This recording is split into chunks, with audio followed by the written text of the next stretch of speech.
నమస్తే, welcome to Telugu రాజ్యం. నేను విజయ. ప్రస్తుతం మనతో పాటు senior political analyst KS Prasad గారు ఉన్నారు. సార్తో మాట్లాడదాం. నమస్తే సార్. నమస్తే అమ్మా. సార్, 2014 నుంచి నారా లోకేష్ గారు ఈ రాజకీయాల్లో ఉన్నారు. అయితే దాదాపు 12 సంవత్సరాలు. 2014 ముందు నుంచే విజయమ్మ గారు కూడా ఈ రాజకీయాల్లో ఉన్నారు అండ్ పోటీ చేశారు కూడా చాలా విషయం. అయితే ఎప్పుడు విష్ చేయని ఈయన ఆమె బర్త్డేకి ఈ రోజు ఎందుకు కొత్తగా విష్ చేశారంటారు? మనం చిన్నప్పటి నుంచి వసుదేక కుటుంబాలు, పెద్ద పెద్ద కుటుంబాలు ఇలాంటివన్నీ విన్నాం కదమ్మా. ఈ తెలుగుదేశంకి ఏంటంటే 2024 ఎలక్షన్లో విజయమ్మ గారును, షర్మిల గారు, సునీతమ్మ గారు చేసిన సేవ వాళ్ళు మర్చిపోలేకపోతున్నారు. అంటే 2014 నుంచి ప్రత్యక్ష రాజకీయాల్లో చొరవ చూపిస్తున్న లోకేష్ గారికి విజయమ్మ గారు 2012 ఆవిడ రాజశేఖర రెడ్డి గారి మరణానంతరం ఆవిడ ప్రత్యక్ష రాజకీయాల్లోనే ఉంది ఆవిడ. కానీ ఆశ్చర్యకరంగా ఏంటంటే రాజకీయాలకు అస్త్ర సన్యాసం చేసి వర్కింగ్ ప్రెసిడెంట్ అన్నీ వదిలేసిన తర్వాత ఆవిడ పార్టీ సంస్థాగత అధ్యక్షురాల పదవులు అన్నీ వదిలేసిన తర్వాత ఇప్పుడు ఏమీ పదవులు అవి ఏమీ లేనప్పుడు ఈయన విష్ చేస్తున్నాడు. చాలా ఆశ్చర్యకరంగా. అంటే అవసరానికి నాకైతే ఏమనిపిస్తుంది అంటే వసుదేవుడు అంతటి వాడు కూడా గాడిదకాయలు పట్టుకున్నాడు అని ఒకటి ఉంటుంది. ఈసారి ఎలక్షన్లో వీళ్ళు గెలుపు కోసం అడ్డమైన గడ్డి డైరెక్ట్గా తినారా ఇండైరెక్ట్గా తినారా అన్న దగ్గర చూస్తే ఈ ఎలక్షన్కి ఖచ్చితంగా షర్మిల గారు, విజయమ్మ గారు, సునీతమ్మ గారు ఒక క్రిటికల్ రోల్ ప్లే చేశారు. అంటే డ్యామేజ్ చేయడానికి, జగన్మోహన్ రెడ్డి అనే ఒక వ్యక్తిగత డ్యామేజ్ని, ఆ వ్యక్తిగత ఇమేజ్ని డ్యామేజ్ చేయడానికి చాలా ఉపయోగపడ్డారు. అంటే కృతజ్ఞతాభావంగా ఇవాళ అంటే ఒక ఇదన్నమాట, వాళ్ళ అబ్బాయి ఇంకా విషెస్ చెప్తారో చెప్పరో ఆ సటర్నిటీ కన్నా కొడుకు స్థానాన్ని కూడా నేను ఫీల్ చేస్తానన్న ఓవర్ యాక్షన్ కోసం ఈ లోకేష్ గారి ట్వీట్ని చూడాలి. ఓకే, అంటే ఈ ఒక్క విషయంలోనైనా ఇలా అవకాశవాది అన్నట్టుగా చెప్తున్నారు మీరు. వేరే ఇలాంటి విషయాల్లో ఇంతకు ముందు ఏమైనా చేశారా గతంలో? అదే చెప్తున్నాను, సడన్గా ఎక్కడ లేని దానికి కొత్త భావజాలాలు, కొత్త ఎంతూజియాజంలు కనబడుతున్నాయి అనుకో, అప్పుడు ఖచ్చితంగా ఒకసారి ఆలోచించవలసిన విషయాలే కదా. ఎక్కడ లేని ఎక్కడి నుంచి there are so many dots, అన్ఎక్స్పెక్టెడ్గా కొన్ని డాట్స్ మిక్స్ అవుతున్నాయి అనుకో. అంటే ఈ 2029కి కూడా ఇది లీడ్ చేయబోతున్నారా అన్నది కొట్టొచ్చినట్టు కనబడుతుంది. ఇంకా తల్లి చెల్లి, అక్క చెల్లి, అమ్మ చెల్లి, అన్యాయం, ఈ తోటకూర కథలు రోజు ఆల్ ఇండియా రేడియోలో నెల విధ్వంసుల వాద్యంలో మేము వింటూనే ఉన్నాం.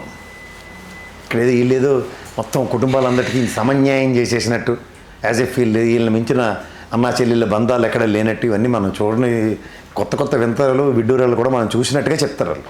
మనకు తెలిసినంత వరకు జూనియర్ ఎన్టీఆర్ గారు వాళ్ళ అమ్మగారు చంద్రబాబు నాయుడు గారికి సిస్టర్ అవుతారు కదా, కజిన్ అవనండి, ఓన్ సిస్టర్ అవనండి. ఎంత బ్రహ్మాండమైన రిలేషన్స్ మెయింటైన్ చేసేస్తున్నారు మనకు తెలియవా? ఎవడన్నా మాట్లాడాము ఎప్పుడైనా మనం జాగ్రత్తగా గమనిస్తూ కోఇన్సిడెన్స్, కొన్ని సర్కమ్స్టాన్సెస్ ఎట్లా ప్రభావితం చేస్తున్నాయి రాజకీయాలు అనేవి జాగ్రత్తగా చూసుకోవాలి. అవతల వాళ్ళు మాట్లాడట్లేదు కాబట్టి ఇతర వాళ్ళు చెలరేగిపోతున్నారు.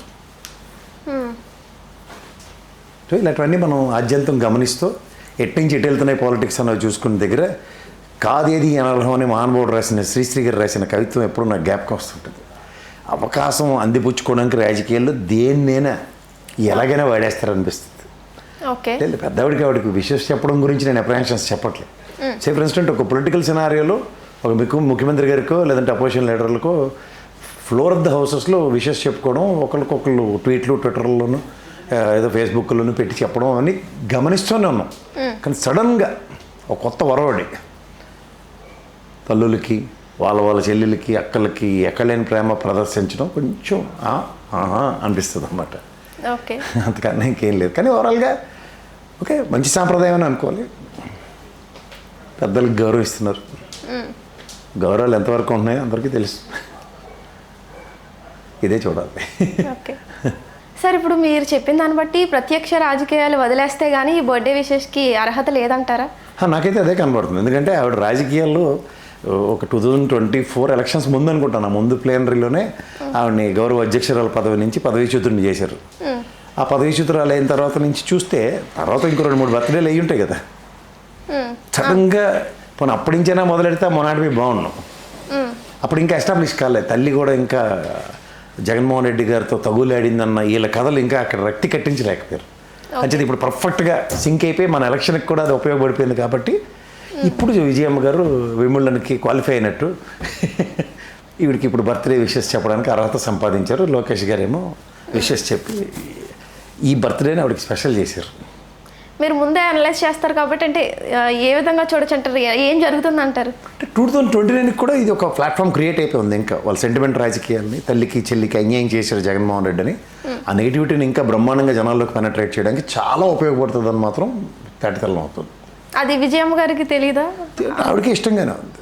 ఇప్పుడు ఇటుపక్క రాజకీయాల్లో ఇప్పుడు సాధారణంగా మనం తల్లా పెళ్ళమా సినిమా చూసాం, ఒక భర్తకు క్రిటికాలిటీని తల్లా పెళ్ళమా సినిమా చూసి మనం అనుకున్న అయ్యేడికే కష్టాలు, కానీ తల్లి కొడుక కూతురు అన్న సినిమా కొత్తగా చూపిస్తారు.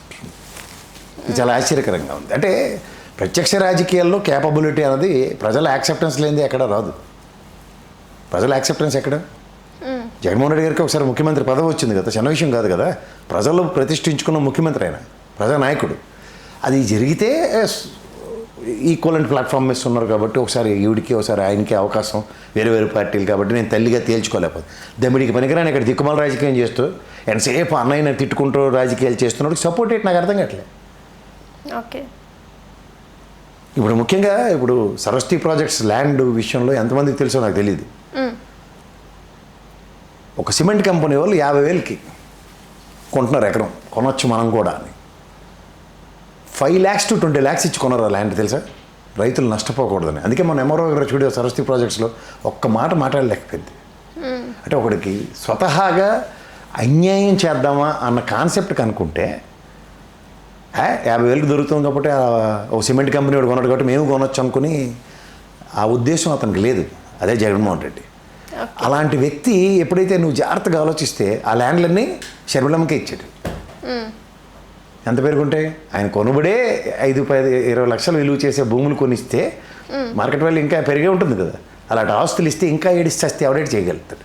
అందుకే గుదిబండలు లాంటి అల్లుల్ని ఎల్లరకాలు తెచ్చుకొని ఈ ఇబ్బందులు పెడితే ఎలాగుంటుందంటే తల్లికి రోజు సినిమా ఏమిటి దరిద్రం అని, ఆ దరిద్రం నుంచి బయటికి రానప్పుడు ఏమవుతుంది ఇంకా ఇంకా ఇంకా అని. ఇప్పుడు సాధారణంగా పెప్సీ యాడ్ చూసి ఉంటావు నువ్వు, దిల్ మాంగే మోర్ అని. ఏదైనా మా ఆయన సంపాదించిన ఆస్తి ఇస్తే నాకు మొత్తం తీసుకున్నా తప్పులేదు, కానీ కొడుకు సంపాదించిన ఆస్తి కూడా మొత్తం కూతురికి తగలెట్టాలంటే ఇది ఎక్కడ విడ్డోరో నాకు అర్థం కావట్లేదు. అది తప్ప ఇంకేం పొరపచ్చలు ఉన్నాయి?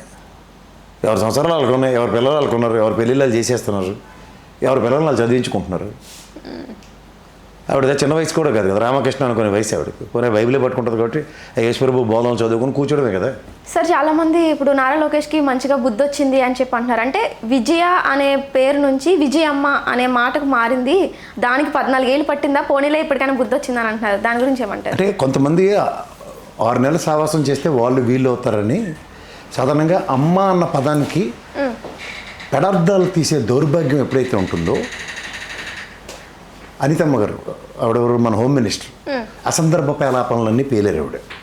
పేలినప్పుడు ఏమవుతుందంటే ఇప్పుడు సాధారణంగా తెలుగుదేశం వాళ్ళందరికీ అమ్మ అన్న పదంలో కూడా బూతుమాట ఎత్తుక్కునే దౌర్భాగ్య స్థితి కలిగాడు. ఓకే, సో దాంట్లోంచి వచ్చే డిస్టర్బెన్సెస్ ఎట్లా ఉంటాయంటే ఆవిడ ఎంతవరకు మాట్లాడారంటే ఆ రోజు డయాస్ మీద విజయమ్మ గారిని అమ్మ అని పిలిస్తే మీ నాన్నకి ఏమవుతారో అలాంటి చెత్త చెదరం అంతా మాట్లాడారు ఆవిడ. ఓకే, సో వినడానికే చాలా దరిద్రంగా ఉంది. సో ఈ పరిస్థితుల్లో ఎవరినైనా నేను నన్ను తీసుకుని నేను ఎవరినైనా ఏమనే మాడతా. నేను ఆంటీలకి ఇంటీలని మాట్లాడడం నాకు రాదు. నేను మా ఫ్రెండ్ వాళ్ళ మదర్లో కూడా నేను మా అమ్మని చూసుకోగలుగుతాను, అమ్మాని. This is what the regular practice of anybody. దీన్ని వాళ్ళు ఇష్టం వచ్చినట్టుగా అర్థాలు పెడమర్థాలు మార్చినప్పుడు ఇన్నాళ్ళకి లోకేష్ గారికి వాళ్ళ పార్టీలో ఉన్న వాళ్ళ మాటలు వినకుండా ఆయన సొంత బుద్ధి, అంటే భువనేశ్వరమ్మ గారిని ఎలా చూస్తున్నారో విజయమ్మ గారిని కూడా అలాగే చూసే దృక్పథం మారినందుకు పరివర్తన చెందిన లోకేష్ అని అంటాను నేను. ఓకే ఓకే అంతకన్నా ఇంకేం లేదు. Okay okay okay sir, okay, thank you sir.